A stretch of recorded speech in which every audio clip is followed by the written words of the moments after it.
Olá, gente, boa tarde, tudo bem?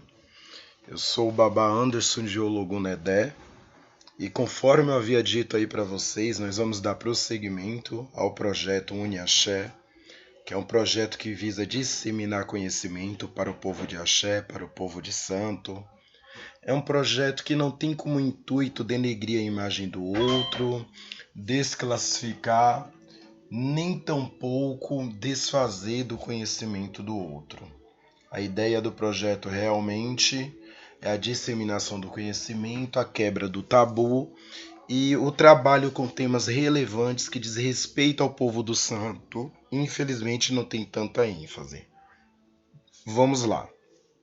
Quero pedir de antemão desculpas pelos barulhos onde eu estou gravando a videoaula nesse momento.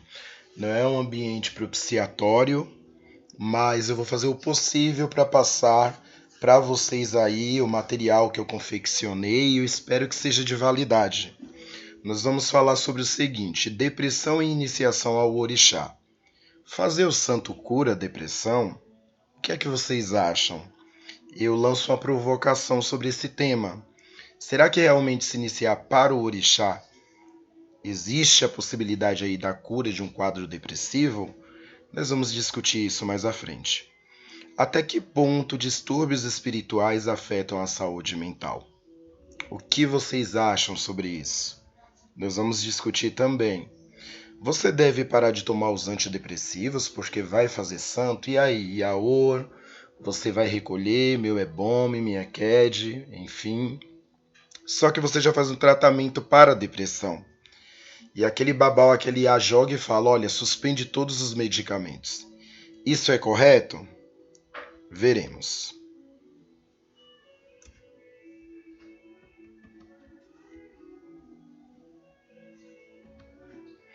Nós vamos começar conceitualizando o que é a depressão.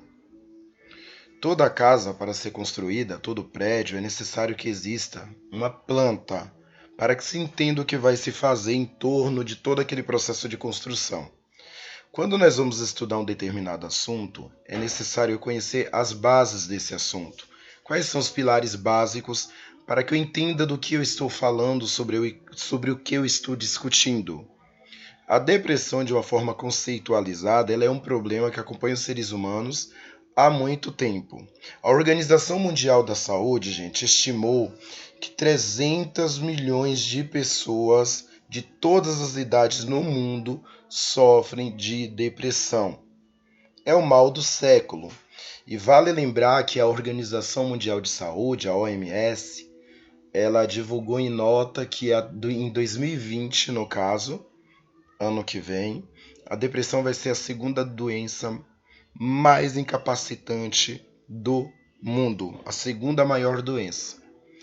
E o que são esses sintomas iniciais da depressão? Quais são geralmente os sintomas iniciais de uma depressão? Essa doença ela se manifesta de uma forma silenciosa, mas ela dá sinais, que são os chamados sintomas.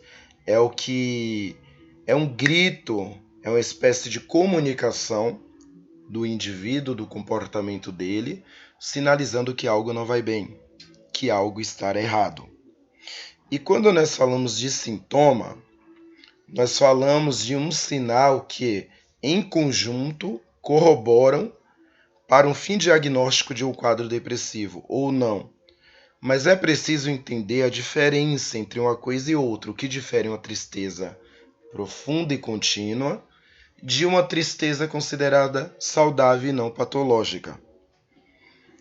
Perda de apetite, falta de prazer nas atividades que até então eram prazerosas, tristeza profunda contínua, variações de humor, isso tende a variar de pessoa para pessoa. É uma doença que, se não tratada, ela pode ser muito perigosa. É uma psicopatologia que ela pode culminar, por exemplo, em uma ideação suicida, que nós discutiremos isso mais à frente. É importante saber essa diferença entre o que é uma tristeza saudável e o que é uma tristeza patológica. Essa tristeza patológica que eu estou conversando aqui, discutindo com vocês, ela está presente no quadro de depressão, mas ela vem de uma forma mais contínua, ao contrário da tristeza considerada normal, que dura em torno de 20 dias, é causado por algum evento específico, é uma tristeza causada por algum contexto, algo que ocorreu, o indivíduo não se sentiu bem com aquilo, e essa tristeza é um processo de mecanismo de defesa do organismo. É a forma que o organismo, tem de lidar com aquele contexto. A segunda forma de tristeza, ela é permanente. Daí a necessidade de se averiguar referente a esses sintomas, a diferenciação entre um mundo e outro. E quando a gente fala de sintomas depressivos, é preciso entender bem mais a fundo esses sintomas para que possamos ter um certo cuidado, babás, IAs, principalmente sacerdotes, para que não haja aí uma confusão entre um distúrbio de origem espiritual e um distúrbio de origem psicobiosocial, que envolve aspectos biológicos, sociais, aspectos neuroquímicos e, por que não, também espiritual. E quando falamos de espiritualidade, não falamos de religião necessariamente, porque espiritualidade ela é ampla. Ela não tem um sectarismo, ela não tem um conjunto de crenças, ela não tem um culto estruturado, um sistema de crenças que embasam a prática. A espiritualidade hoje é inclusa nos currículos de medicina dos Estados Unidos. A ciência tem admitido a interferência da condição espiritual do indivíduo diante da aderência, diante da adesão de um tratamento médico, diante de algum procedimento e diante do agravo ou não do próprio quadro depressivo. Os indícios da depressão vai variar de pessoa para pessoa, como eu falei para vocês. Alguns aspectos mais profundos. A apatia, o indivíduo ele se torna apático. Para ele, o que o outro sente não interessa a ele. O que importa é o mundo dele. É a sensação a que o mundo pode desabar na cabeça do outro e eu tô nem aí. Eu não quero contato com as pessoas. Eu não quero articular. Eu não quero conversar. Falta de motivação para fazer coisas que até então existia um interesse por aquilo. E é uma desmotivação intensa, é uma desmotivação sem explicação tamanha que o indivíduo às vezes passa a se questionar: caramba, por que eu estou assim? Medos que antes não existiam. E quando esses medos eles se acentuam, eles podem culminar num transtorno de ansiedade episódica que conhecemos comumente aí como crise de pânico. E muitos babás e muitas IAs, quando o indivíduo chega numa mesa de jogo de búzios ou buscando ajuda com alguns desses primeiros sintomas que eu citei, a ideia logo é que você está com encosto, ou fizeram alguma coisa para você, ou o problema é o seu ori. Você tem que dar um buri, tem que fortalecer a sua cabeça. Isso é válido? Depende. Vai depender muito do grau de mediunidade desse sacerdote para que, através do jogo de búzios ou outros meios que ele venha a utilizar, ele possa identificar a diferença entre um mundo e outro e, assim, não tomar medidas que possam prejudicar aquele indivíduo, colocando até a sua própria vida em risco. Dificuldades de concentração, perda ou aumento de apetite repentinamente, o indivíduo ele passa a perder peso ou ele passa a comer muito, mas é muito mesmo. Se alimentar bem é uma coisa, se alimentar em demasia é outra. Alto grau de pessimismo. Percebemos, eu trabalho com a abordagem da terapia cognitivo-comportamental e foi notado em alguns dos meus pacientes e em muitos estudos são relatados que o indivíduo que sofre de depressão, ele tem uma visão distorcida do mundo. Chamamos isso de distorção perceptiva. Por quê? É como se fosse um óculos. É a crença, cada um tem o seu. O indivíduo que tem depressão, ele vê através das lentes do óculos dele um mundo totalmente distorcido. Ele vê o mundo com negativismo tamanho que ele coloca os eventos que ocorrem na vida dele em duas situações, que podemos chamar de hipergeneralização ou catastrofização. Esse primeiro diz respeito a um evento que ocorre e esse indivíduo pega aquele evento que ocorreu naquele momento e estende a todas as áreas da sua vida. Esse segundo contexto, a catastrofização, o indivíduo, através de um evento que ele vivencia nesse momento, ele acentua de forma exacerbada esse evento, transformando algo às vezes fácil de resolver em um gigante de tamanho sem fim. Indecisão, insegurança, insônia, é muito comum um distúrbio no sono. Ou você dorme demais ou você dorme de menos. A hipersonia, ela é bem comum nesse estado. Falta de vontade de fazer atividades antes prazerosas. Mas babá, e aí, diante de tudo isso que o senhor explicou, onde é que a espiritualidade entra em relação à depressão? Nós sabemos que, cultuando Ori, que é um dos principais cultos dentro de nossa religião, entendemos o Ori como a sede da intelectualidade do homem e o princípio de seu equilíbrio também. Ori bom, Ori em estado Iri positivo, proporciona a saúde biológica a esse homem e uma saúde mental também. Portanto, consideramos sim que existe uma relação entre a depressão e o equilíbrio mental do homem. E aqui podemos incutir a espiritualidade. E se vocês concordam que a depressão é uma doença da alma, porque de fato é, entendemos psique, psicologia, psique, alma, logia, estudo da alma.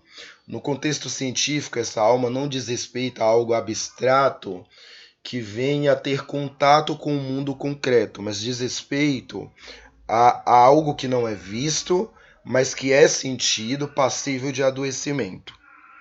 Logo, se eu acredito que a depressão é uma doença da alma, tanto espiritualmente quanto cientificamente, a cientificidade aqui ela se faz presente, nós devemos buscar a fonte dessa problemática, a etiologia de toda essa sintomatologia, de todo esse estado que o indivíduo se encontra. É como a febre. Agir somente contra o sintoma, tomando antidepressivo, para tirar aquele humor, para tirar aquele mal-estar, aquela sensação de angústia, de desistência da vida, é tratar somente os sintomas. Logo vai haver reincidiva. Esse quadro, uma hora ou outra, ele vai retornar.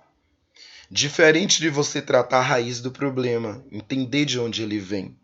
E quando nós falamos em aspectos científicos, aqui nós temos o psiquiatra e o psicólogo, que vai fazer aí um trabalho de autoconhecimento com intervenções técnicas de acordo com sua abordagem, para trabalhar esse conteúdo afetivo.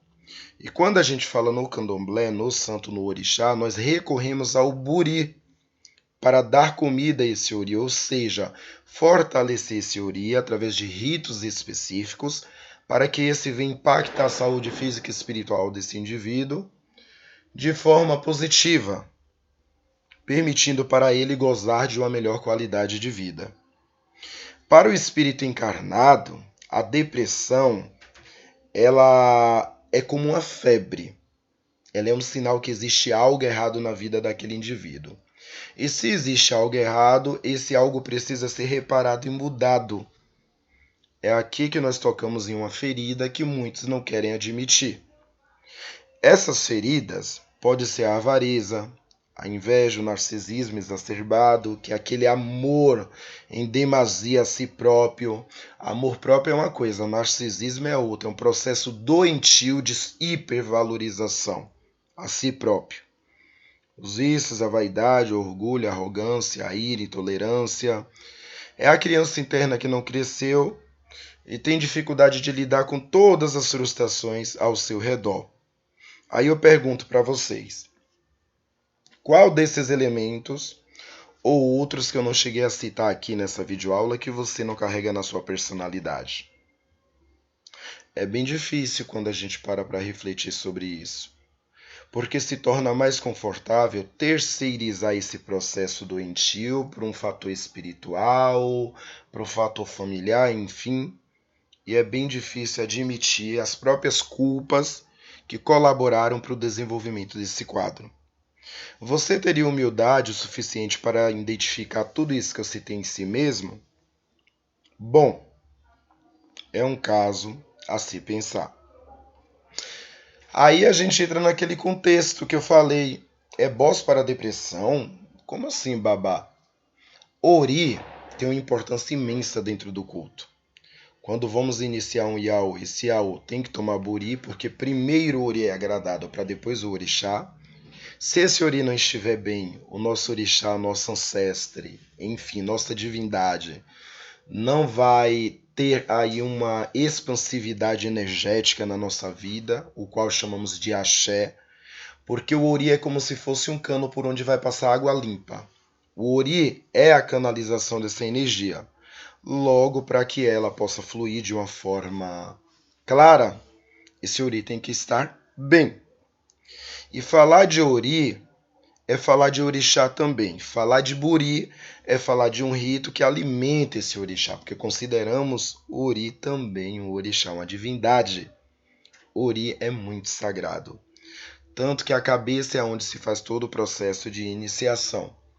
Mas é preciso reconhecer os próprios erros, porque não adianta você dar um Buri com 1000 comidas, 1000 pratos, fazer 1000 rezas e o indivíduo não mudar hábitos, não mudar condutas. Não vai rolar. Isso não vai ter resultados positivos. O tratamento espiritual do candomblé, segundo o antropólogo Fábio Lima ali da UFBA, Universidade Federal da Bahia, ele diz que tem o poder de renovar a autoestima, nesse caso do Buri, dos nebós, afastar a energia negativa de quem procura ajuda nesses terreiros. E a partir do momento que o indivíduo se vê livre dessas influências negativas, ele fica mais forte, ele cria uma capacidade de resiliência maior para aderir a algum tratamento médico que tenha que ser feito, para se reerguer enquanto pessoa e sujeito, para se refazer e sair desse processo doentio. Muitas vezes já aconteceu comigo aqui em casa de eu atender consulentes, filhos, que foram para determinados jogos e alguns pais e mães de santo, abre aspas, para não generalizar e ofender a quem não merece, com total irresponsabilidade pediu para que os medicamentos fossem suspensos. Olha, pare de tomar esse antidepressivo, esse ansiolítico, benzodiazepínico, enfim, que seu problema é de santo, é espiritual. Inclusive um desses consulentes, ele quase se suicidou, ele se jogou de uma ponte altíssima, caindo dentro de um rio, foi socorrido, porque ele toma um antipsicótico, uma série de antidepressivos, benzodiazepínicos, já há algum tempo, há alguns anos. E essa IA pediu que ele suspendesse todo o medicamento, sendo que ela não é psiquiatra, ela não é médica, e pela fé, esse dito consulente abandonou o tratamento. Isso culminou em uma ideação suicida, porque existe um risco quando esse medicamento é retirado abruptamente. Existe um risco muito grande quando qualquer tratamento que envolvam drogas psicotrópicas, que envolvam medicamentos, substâncias psicoativas, de culminar em um processo de ideação suicida. Até porque estamos mexendo com neurotransmissores. E esses neurotransmissores causam alteração comportamental. A serotonina, a dopamina são neurotransmissores responsáveis pela sensação de prazer, de alegria, de relaxamento. Agora pensem comigo. o indivíduo com depressão há 5, 6 anos, tomando esses medicamentos aí continuamente, um tratamento contínuo. E aí chega um pai de santo, uma mãe de santo e fala: não, tira tudo, porque seu problema é de santo. Meu pai e minha mãe, cuidado, porque o senhor, a senhora, a qualquer momento pode responder juridicamente por isso. E se esse indivíduo se suicida? Porque a senhora, o senhor não é psicólogo, não é psiquiatra, não é médico. Existem profissionais habilitados para cuidar de transtornos mentais. Nós podemos ajudar sim espiritualmente, dando um buri, fazendo alguns ebós específicos, mas delimitando o nosso espaço e respeitando o espaço da ciência médica. Nós podemos ajudar, mas sempre respeitando o espaço do outro. Não temos autonomia alguma, enquanto sacerdotes, de pedir para o indivíduo abandonar o tratamento medicamentoso e simplesmente optar pelo tratamento espiritual. Quem sofre de depressão sabe o que eu estou falando. Você tem que matar um leão a cada dia. E o tratamento medicamentoso, em alguns casos severos, é necessário porque o indivíduo ele se encontra dentro de uma hipótese monoaminérgica. Existe uma baixa produção de neurotransmissor naquele cérebro, naquele organismo, dentro daquele componente biológico.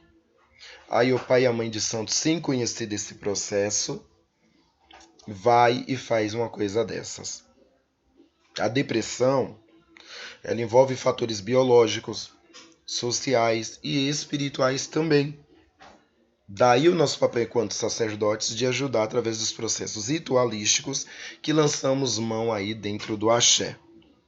É uma doença tratável. O suicídio pode ser evitado, sim, em grande parte, dos casos de depressão. E a Organização Mundial de Saúde ela afirmou que 37% das pessoas que possuem depressão, elas não recebem tipo de tratamento nenhum. Agora eu pergunto para vocês, 37% é uma porcentagem significativa. Essas pessoas que não recebem o tratamento, elas vão bater aonde? Nos terreiros, nos centros espíritas, nas igrejas, em busca de um alento, em busca de um socorro, em busca de um reequilíbrio, em busca da homeostase do seu organismo. Daí a irresponsabilidade de alguns pais de santos, sem conhecer desses mecanismos, sem entender um pouco de depressão. Estamos na era da tecnologia, gente. Tem YouTube, tem o Google. Ler, estudar é preciso para que possamos não cometer besteiras. E quando falamos na relação candomblé e saúde mental, a comunidade do povo de terreiro e saúde mental, esse processo de saúde e doença, ele está imbricado no equilíbrio do indivíduo, no seu bem-estar em consonância com a Aie e com o Orum, ou seja, com o mundo físico, o Aie, e o universo espiritual, o Orum. Dentro de um terreiro de candomblé, o tratamento do processo de saúde e doença, da depressão, por exemplo, é um tratamento espiritual que visa o quê? Restaurar o equilíbrio daquele sujeito, manter ele em consonância com a Aie e com o Orum através do processo do Buri e ver esse homem de uma forma integral, tratando ele como parte de um todo. E isso é terapêutico. Isso é relevante para a recuperação do indivíduo. O Buri, compreendemos ele como esse processo de manutenção da existência desse sujeito, constituindo no tratamento espiritual que responde às necessidades tanto física quanto psíquica. Por quê? Porque é uma prática que vai levar em consideração o indivíduo sob uma visão integral, onde o todo está relacionado às partes. Logo aqui tratamos do indivíduo como um todo, e não de forma fragmentada, e não de forma cartesiana, se eu posso assim falar. A visão holística do ser humano no candomblé hoje é algo muito comum e eu fico feliz por isso. Existe uma dicotomia ainda, infelizmente, no mundo da medicina, mas é pouca, graças a Deus. A concepção está mudando aí de homem. Antes, mente e corpo era algo separado, hoje não. Cientificamente já é comprovado que a relação é muito íntima. E ver esse homem de uma forma holística, holista, a palavra holística, ela é uma palavra que vem do termo holos, que em grego significa todo inteiro, para que vocês possam entender. E abordar esse homem de uma forma holística é ver ele como um todo, considerar ele como um todo, os aspectos biológicos, sociais e espirituais. Existem as terapias integrativas que hoje a Organização Mundial da Saúde imputou no SUS, como reiki, acupuntura, yoga, medicina ayurvédica, taoísmo, enfim, que é tida e considerada como terapias que complementam o tratamento convencional médico, mas não os substitui. É isso que devemos entender, meu pai e minha mãe, dentro do axé. Nós podemos ajudar sim, mas nós nunca vamos superar o tratamento médico dependendo da condição do indivíduo. Podemos sim agravar o quadro. Em contrapartida, verificando a fundo, através de um jogo de búzios ou outros métodos, se o caso for somente espiritual, vamos tratar esse indivíduo de uma forma holística também, não apelando para a medicina tradicional. Para tanto, é necessário antes uma avaliação profunda psicológica, psiquiátrica, para descartar qualquer hipótese que venha se enquadrar dentro de um diagnóstico diferencial da depressão. Jamais devemos orientar quem faz esse tipo de tratamento a abandonar o uso dos medicamentos, porque isso vai gerar sintomas que pode culminar em uma ideação suicida. A abstinência, quando você tira um antidepressivo que o indivíduo vem usando por um longo tempo aí, dentro de 24 a 72 horas, vai surgir aí quadros, sintomatologias de origens psiquiátricas, neurológicas, gastrointestinais e somáticas.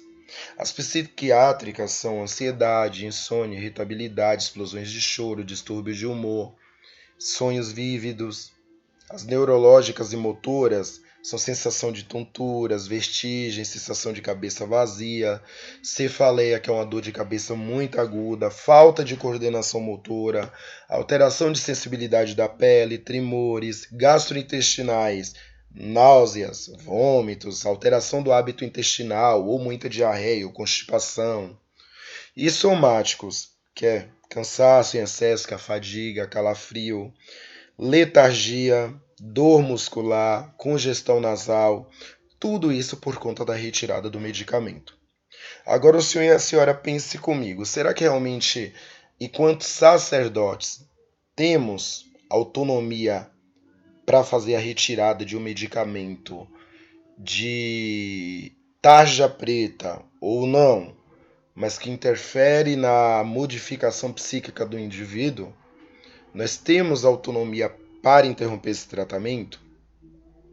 Por mim, eu respondo que não. Há quem se ache dono do poder que vai dizer: eu peço para retirar. Deu no jogo, eu falo mesmo, não, para. Mas não é assim. Se deu certo com João, não pode dar com José. Porque cada caso é um caso, cada pessoa é uma pessoa, então não podemos generalizar. É o que eu tinha para passar para vocês dessa videoaula, eu espero ter colaborado de alguma forma.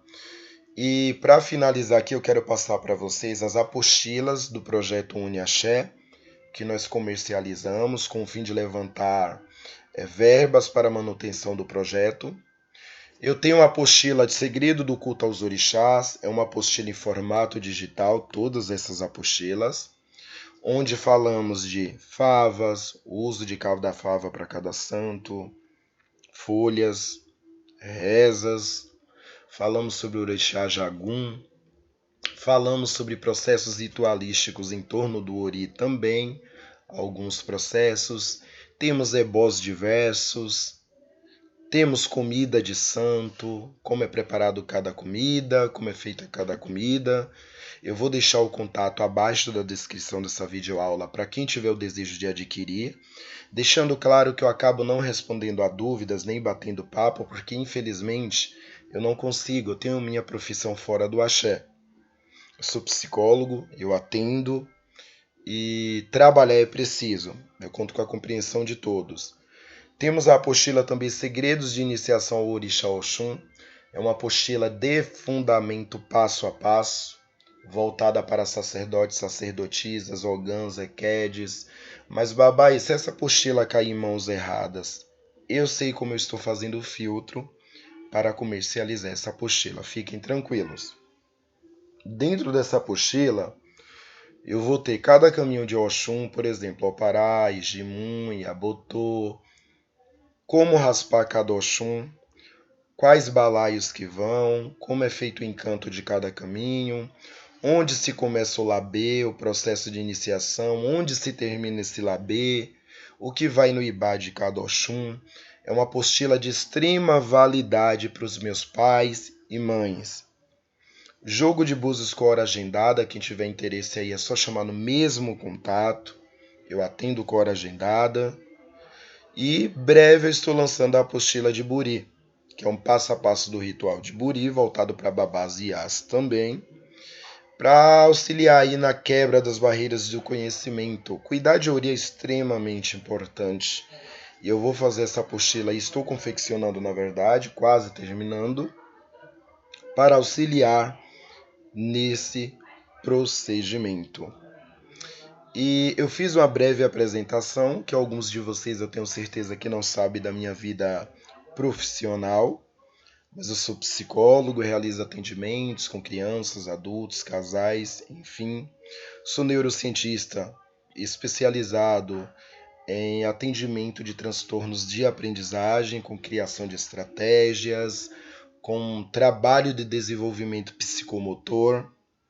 Sou especialista em saúde mental, trabalho com dependência química também e atualmente pós-graduando em terapia cognitivo-comportamental. Eu quero agradecer a todos vocês pela colaboração. Sem vocês esse projeto não seria possível. Desde já eu agradeço. Juntos somos mais fortes e podem contar conosco sempre. Forte abraço a todos vocês.